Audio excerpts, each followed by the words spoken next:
Okay, picture this for a second. You've got this seemingly ordinary schoolboy, right, just walking home. Mm-hmm. He looks up, sees this mysterious girl on a rooftop, looks like she might jump. Oh, wow. Okay. So he rushes up, trying to be the hero, maybe stop her. And he tries this.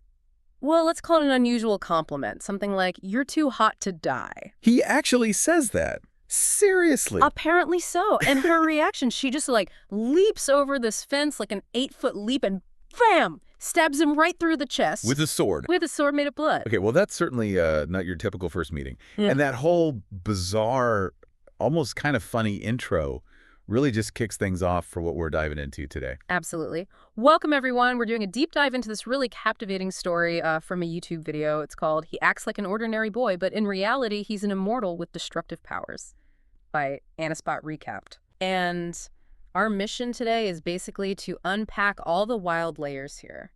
How does that beginning, the stabbing, turn into this deep bond? And it leads to some unbelievable sacrifices, big battles, internal monsters, external ones, the whole deal. Yeah, you're definitely in for a ride. We're talking surprising powers, really high stakes, emotional stuff, and twists that kind of make you rethink what being a hero even means. It's definitely not just boy meets girl. Not even close. It's more like a boy gets stabbed by girl and then things get complicated. It really explores how finding a real connection can just change everything you thought you knew about yourself. Okay, so let's dig into that bizarre start. Our main guy, Kakio, looks totally normal, right? School uniform, walking home. Seemed that way. But in this world, he's actually what they call a half-shading yokai, so like a hybrid being. And the key thing is he has this insane regeneration, super fast healing. Yeah, I think Wolverine level, maybe even faster. It basically makes him immortal, getting stabbed. For him, it's, well, inconvenient. Exactly. And his reaction to being impaled is the first big clue, isn't it? He's so calm. Ridiculously calm. He literally asks for a timeout because, and I quote, "a sword in your chest isn't very comfortable." It's almost funny, but it tells you so much about him right away. He deals with this crazy pain, but he's just polite about it. Yeah, it sets this weird tone for his character. And the girl with the blood sword, that's Mirai. She's the last survivor of the Cursed Blood clan. Which sounds ominous. It is. I mean, she can manipulate her own blood, shape it into weapons, which is obviously pretty dangerous. And she's not just there by chance, right? She was sent. Exactly. By this group called NACE. They're sort of this powerful behind-the-scenes organization that deals with supernatural stuff, keep the peace, manage threats. And Akihito is the threat they sent her after. Bingo. But here's where it gets even stranger, dynamic-wise. Her attacks, they don't work. Because of the regeneration. He heals too fast. So she chases him. They end up in a classroom. He actually drops a storage locker on her at one point. Okay, so it's escalating. But then Hey. He hears her stomach rumble or something. She sounds hungry. Seriously, after she just stabbed him and he dropped a locker on her. Yeah. And his reaction is to offer to bribe her with food. Like, "Hey, I'll buy you dinner if you stop trying to kill me." That is the unique survival tactic. Wow. Leads to this hilarious scene in a restaurant where he's actually yelling at her, "Stop trying to kill me, it really hurts," even though he knows he won't die. And what's her take? Is she listening? Not really. She's just like, "Well, you can't die, so you're good practice." Totally indifferent. Ouch. That's cold. But she does stop attacking him for the moment because he bought her food. Which is interesting, right? It is interesting. It kind of makes her seem a bit more human, doesn't it? Despite this deadly mission, she's still, hungry. Maybe there's a little crack there, some vulnerability.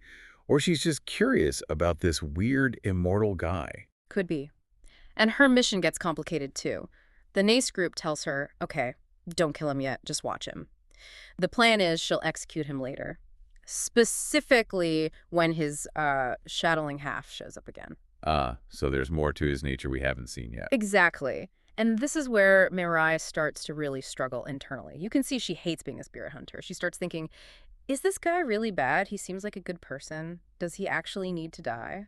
And she connects with the situation, maybe. Yeah, exactly. Because he's a half-shading, he's treated like a monster, or at least a potential threat, by the same kind of people who treat her like a monster because of her cursed blood. She gets what that feels like. She knows the Spirit World Bureau, the NACE group. They see her as dangerous, too. They only tolerate Akihito because they literally don't know how to kill him permanently. Right. So there's this shared feeling of being an outcast, this monster label. Okay, so despite Mirai trying to keep him away, don't get involved in my dangerous life. He just keeps showing up, and somehow they start spending a lot of time together, which is pretty wild considering, the stabbing incident. It really shows how connections can form in the weirdest ways. And their bond is kind of forged under pressure, too, because things start getting more dangerous externally. There's this powerful dream shade called the Hollow Shadow heading into town. Dream shades. Yeah. Those are the bad guys born from negative emotions, right? Yeah. And this Hollow Shadow is a big one. Its presence makes all the other lesser dream shades go haywire. So more work for spirit hunters like Mirai. Okay, so Mirai goes off to fight it. She does. Tells Akihito to stay put, obviously. But he totally listens, right? Of course not. He follows her. And they both end up trapped inside the Hollow Shadow's big illusion. What kind of illusion? It takes the form of Mirai's worst childhood trauma, and it just freezes her, completely shuts her down, leaves her totally vulnerable. Oh, man. But Akito's there. He is. Yeah. And somehow he manages to snap her out of it, reminds her of their connection maybe, helps her focus, and she uses her blood powers to just shatter the illusion. That's a huge moment for them, working together like that. It is. But right after that victory, Mirai reveals the full extent of her curse, her blood. It doesn't just make swords. On contact, it causes agonizing death, skin erosion. It's horrific. So that's why she's so isolated, why she pushes everyone away. Exactly, her whole life. And she asks Akihito this devastating question. Do you still think I'm a normal person? Wow. How does he even answer that? In the most Akihito way possible. He basically says, to me, you're always going to be a beautiful girl with glasses. Oh, man. That's Yeah. surprisingly sweet. And kind of perfect for him. Isn't it? He just looks right past the curse, the power, all the scary stuff, and sees her. It's incredibly powerful. It really makes you think, True connection isn't about pretending the flaws aren't there. It's about seeing them and sticking around anyway. Embracing them, maybe? Exactly. But in that moment of connection, he lets his guard down. And the Hollow Shadow, it uses that chance to possess his body. Oh, no. So now he's the threat. Huge threat. Catastrophe level. But Akihito, still himself for a second, he begs Mirai, stab me. Drive it out. She has to stab him again. Yeah. After everything. Yeah, and she hesitates, obviously. It's got to be tearing her apart. But she does it. Unleashes the full power of her cursed blood into him. Whoa. The description is intense. Like, it practically melts Akihito inside out to destroy the shadow that's taken root in him. Jeez. So what happens to Akihito? He's left passed out, his regeneration totally overwhelmed, in agony. But the real damage, that wasn't just physical. It woke something up inside him. And that leads us right into the next big problem, doesn't it? That massive damage, it didn't just knock him out, it triggered a defense mechanism. Yeah, his other half, the shadowing part, this terrifying thing called Beyond the Boundary, just awakens uncontrollably. And this is the thing Nace wanted Mirai to eventually execute. That's the one. And when the spirit hunters show up trying to contain it, they are completely, utterly useless against it. Really? These are supposed to be the pros. Doesn't matter. This thing's spiritual energy is off the charts. Rips through barriers like they're paper. It's shooting fireballs that can apparently level a mountain. They can't subdue it at all. Wow. Okay, so total chaos. Total chaos. Beyond the Boundary breaks free, just incinerates everything around, reduces the whole area to like a smoldering pile of ash and rubble. And Mirai. Is she caught in that? She manages to shield herself, but the other hunters are basically taken out. And this is a huge moment for her, right? Seeing this raw destruction coming from Akihito's other self. Yeah, it must hit her hard. She finally gets it. Gets what he meant about being treated like a monster. Seeing this power firsthand. She feels awful for not trying to understand him better before, for judging him. So what does she do? Run away? No. The opposite. She does something incredibly brave, runs towards the destruction, blocks one of those massive fireballs with her own blood shield, and then just hugs him. Hugs this raging, destructive entity. But her blood, doesn't it hurt him? Oh, yeah. It burns him. He's struggling, screaming, because her cursed blood is agony on contact. But she just holds on. Refuses to let go until he finally reverts back to his human form. That takes incredible strength. Willpower. Wow. So he's back to being Akihito, but he's totally horrified. Looks around at the devastation, just whispering, I lost control again. Oh, poor guy. He feels responsible. Totally. But Mirai, she just comforts him, still sees the kind boy with a weird glasses obsession underneath it all. Their bond, man, it just got way deeper through all that shared trauma. Okay, so we need the bigger picture on this, beyond the boundary thing.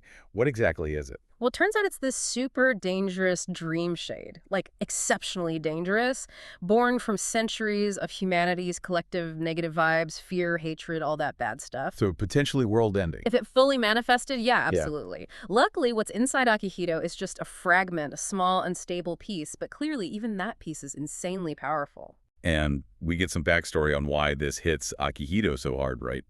His childhood. Yeah, a flashback. He gets run over by a car as a kid. Ouch. But his regeneration kicks in instantly. He heals right there. And his friends. They don't see a miracle. They see a monster. They're terrified, begging him not to kill them. Oh, man. That would mess anyone up. Totally. It basically cements this idea in his head.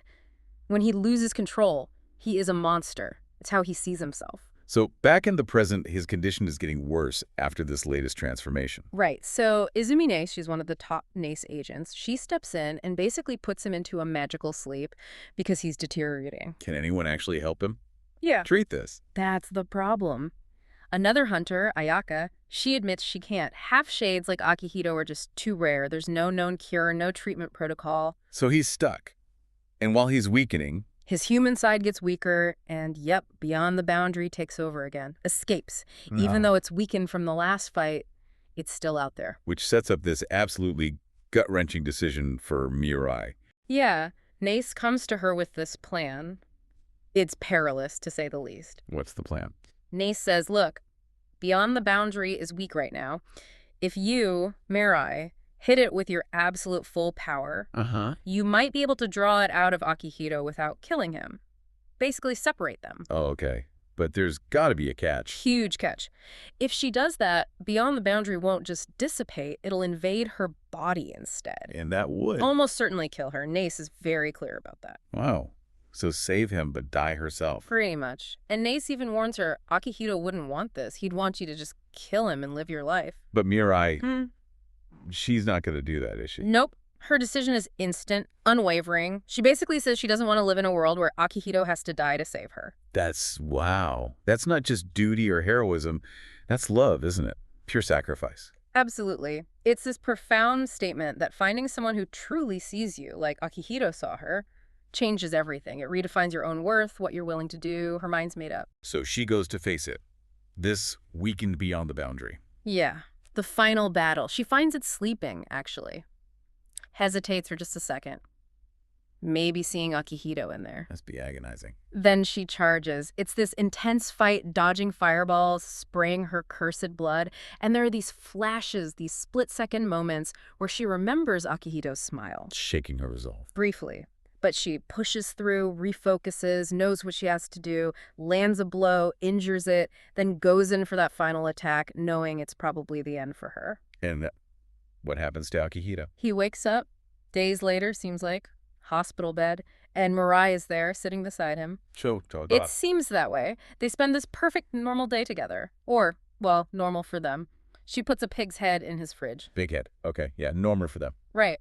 He tries to teach her to make omelet rice. They hang out reading in the club room. It's just this idyllic, quiet day. Everything he probably dreamed of. He even asks her about going out for dinner later. Sounds too good to be true. It is. Right as he asks about dinner, the world around them starts to flicker. And the memories flood back. The horrible truth. Oh no, what really happened? Mirai did attack beyond the boundary. She pushed literally all of her cursed blood into Akihito's body to force the entity out, but doing so, it completely destroyed her own physical form. So the day. The hospital. It was all a dream, a final illusion she created using the last remnants of her blood still inside him. Her way of saying goodbye, giving them one last perfect day. Oh my God, that's devastating. He wakes up for real then, alone in the hospital room. Mirai's gone. Just gone. I can't even imagine. After everything they went through, that bond they built just shattered, the weight of that. It must feel absolutely crushing. Impossible. Yes, truly heartbreaking. And the info he gets at first isn't even the full story, right? No. Hiromi, another hunter, tells him straight up, Mirai's gone forever. Akihito's devastated, blames Izumi Nace for even suggesting the plan. But that's not quite it. She's not dead. Turns out, no. Her consciousness, her mind, got absorbed by beyond the boundary when she forced it out of Akihito. And now, That entity is manifesting up in the sky. It's actually attacking her from within its own structure. Whoa. So she's trapped inside the monster. And he was in a coma for how long? 3 months, apparently, and when he wakes up, they tell him, oh, by the way, you're not immortal anymore. Beyond the Boundary is gone from you. So he lost his power in Mirai. That's rough. Really rough. Then he finds this old email she sent him before the sacrifice. Wow, man, what does it say? It's incredibly moving. She basically says he taught her what happiness felt like, showed her that her cursed powers could be used for something good, not just destruction. She's glad she met him, glad she came to that town. Wow, a final message about how much he changed her life. Exactly. It really hits home, how one connection can just transform everything. And right around then, the Beyond the Boundary entity starts acting up again, the one in the sky. Yep. It's sucking in dream shades from all over, becoming a massive threat again. Things are so bad that Akihito's mother shows up. His mom. Does she normally get involved? Apparently not. She usually stays out of this stuff. But she comes back to tell him the crucial piece. Mirai is still alive inside, beyond the boundary. She's fighting it. Okay, so there's hope. But he's not immortal anymore, right? How can he help? He finds a way. Remember that very first stabbing? How could I forget? Turns out, a tiny piece of his core, his Shadlin core, broke off inside Mirai's blood sword and eventually became this dreamstone. He finds it and absorbs it. And that gives him A portion of his power back, enough to let him enter beyond the boundary's crazy internal world. So he goes in after her. Rescue mission. Exactly. Finds her just as she gets blasted through the air by the entity. He catches her. Must have been some reunion. Intense. She's shocked, asks why he came, says her sacrifice was pointless now, but Akihito just yells at her. He completely refuses her sacrifice. What does he say? Something like, I don't want to live in a world where you don't exist. There's nothing you can say to make me okay with you sacrificing yourself. Wow. Turning the tables. Now he's the one fighting for her life, refusing to let her give up. Total reversal. And it gives them the drive they need. They hatch this crazy plan to get to the core of Beyond the Boundary, this giant thing in the sky. Oh, fly. Get this. They use a bike, launch themselves off a cliff using Mirai's blood sword somehow as a booster. Okay, that's creative. Yeah. And dangerous. Super dangerous. They have to fight through thousands of dream shades just to get close, racing against time, everything on the line again. And the final confrontation, the core. What is it? This is where it gets really weird and kind of profound. Akihito realizes the final monster, the core of Beyond the Boundary. It looks like a giant ham, according to the source. A giant ham. Seriously. Well, visually maybe, but symbolically, it's him. It's a manifestation of all his own negative emotions that fueled Beyond the Boundary in the first place. His envy, his resignation, his self-hatred. So he has to fight himself. More like confront himself, accept that part of himself. He ends up reabsorbing Beyond the Boundary, taking it back into himself, but this time, maybe with more understanding. It ends the external madness anyway. Okay, so he contains the monster within. Mhm. But what about Mirai? If Beyond the Boundary is back inside him. Yeah, that's the tragic twist. Without the external entity sustaining her consciousness, her form, it just crumbles. Turns to dust right there. All that's left is her ring. Oh my God. After all that, they win, but he still loses her. Devastating, right? A completely bittersweet victory. So how does he cope? Life without her after everything? He struggles a lot. But he's determined, to live his life the best he can, the way she would have wanted him to. He keeps her ring, this constant, painful reminder. Just trying to move on. Seems like it. Until one day, the ring she left behind, it just vanishes from his finger. Vanishes? Yeah. Where did it go? He doesn't know, but he has a hunch. He races back to that school rooftop, the place where it all started. And don't leave me hanging. And Mirai is standing there. She's back. For real this time. She's there. He's overjoyed, obviously.